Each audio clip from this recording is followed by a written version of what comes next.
श्री कृष्ण मणि और सत्यभामा प्रतिज्ञा। एक बार भगवान श्री कृष्ण बलराम जी के साथ हस्तिनापुर गए।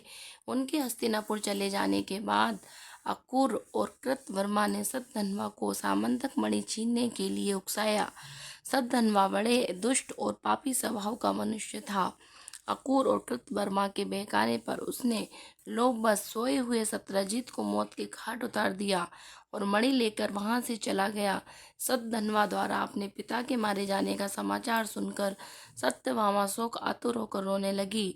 फिर भगवान श्री कृष्ण का स्मरण कर उसने यह प्रतिज्ञा की कि जब तक श्री कृष्ण सतधन्वा का वध नहीं कर देंगे वह अपने पिता का दाह संस्कार नहीं होने देगी। इसके बाद उसने हस्तिनापुर जाकर श्री कृष्ण को सारी घटना से अवगत कराया। वे उसी समय सत्यभामा और बलराम जी के साथ हस्तिनापुर से द्वारिका लौट आए। द्वारिका पहुंचकर उन्होंने सतधन्वा को बंदी बनाने का आदेश दे दिया। जब सतधन्वा को ज्ञात हुआ कि श्री कृष्ण ने उसे बंदी बनाने का आदेश दे दिया है तो वह भयभीत होकर कृतवर्मा और अक्रूर के पास गया और उनसे सहायता की प्रार्थना की, किंतु उन्होंने सहायता करने से इनकार कर दिया। तब उसने सामंतक मणि अक्रूर को सौंप दी और अश्व पर सवार होकर द्वारिका से भाग निकला। श्री कृष्ण और बलराम को उसके भागने की सूचना मिल चुकी थी, अतः उसका वध करने के लिए वे रथ पर सवार होकर उसका पीछा करने लगे। उन्हें पीछे आते देख सतधन्वा भयभीत होकर अश्व से कूद गया और पैदल ही घने वन की ओर दौड़ने लगा।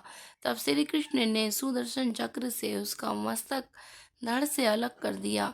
इस प्रकार दुष्ट सतधन्वा का वध कर उन्होंने सत्यभामा की प्रतिज्ञा पूर्ण की।